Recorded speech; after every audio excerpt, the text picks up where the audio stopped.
I'm Samantha from Texas A&M, and here we have Jennifer Teig Von Hoffman from Boston University. So what got you involved in the Tapia celebration? Well, I work at Boston University in the I hope there's editing available. I work at Boston University at the Office of Information Technology, and I'm also involved in a few different national initiatives to try to diversify the computing workforce. One is I'm a co-PI on a broadening participation in computing grant from National Science Foundation called New Voices and New Visions to Engage Native Americans in Computer Science. And the other is I'm involved with the SC conference, and in particular I have been involved with a component called Broadening Engagement, which is about bringing people from traditionally underrepresented communities into the conference. How do you work with those groups? Well, some of my work is related to a technology called Access Grid, and that's what we were using as part of our organizational infrastructure for the project New Voices and New Visions. It's a collaborative project between University of New Mexico and Boston University, with also the participation of the Walatoa High Charter School, which is a rural high school in New Mexico. So some of my work is somewhat technical, and then some is really about bringing groups of people together. And the SC conference has just an amazing amount of information and resources and people all brought together into one place.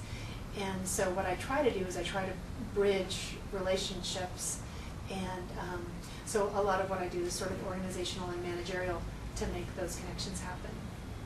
And can you tell us what got you into your pathway for education, mentor-wise, interest-wise?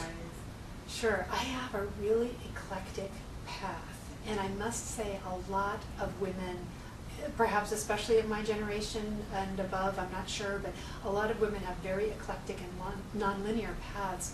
I actually went to school for philosophy, but also did some coursework in computer science and have a certificate in software development. And I became interested in technologies when the web wave was really starting to crest in the 90s. And before that, I had primarily been working in small grassroots nonprofit organizations. So the work I do has allowed me to have both of those in my life at the same time. Some work with grassroots organizations and some work with high performance technologies. So it's very exciting. And mentors have been important really every step of the way. For me, it's never been about having just one mentor. My interests are very eclectic and my path is very eclectic. So it's more like I have a dream team of people who each can mentor me in different ways related to the different areas that I'm involved in, the different committees, the different technologies I'm interested in. And it kind of takes a village to raise this child, I guess. Would you recommend having a dream team for everyone, or do you think that's just your personal preference? I think it's a little of both, to tell you the truth. Some of it is, I think, none of us can depend on one person to do absolutely everything that we need. Nobody's going to have the exact set of skills and experiences and connections. That's kind of, I feel like that's putting too many eggs in one basket. On the other hand, especially at particularly vulnerable or challenging times in a career, it can be very helpful to have one person who's like an anchor.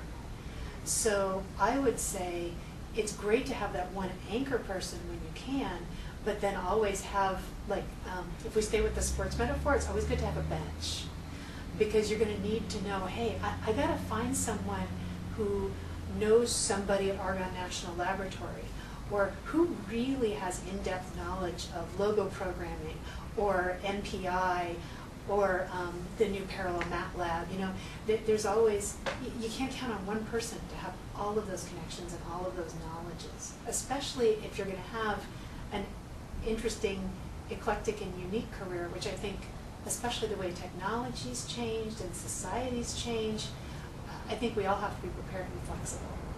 Can you give us an example of when a mentor helped you continue on into a project? Let me ponder for a moment which one I want to pick in particular, because there are so many.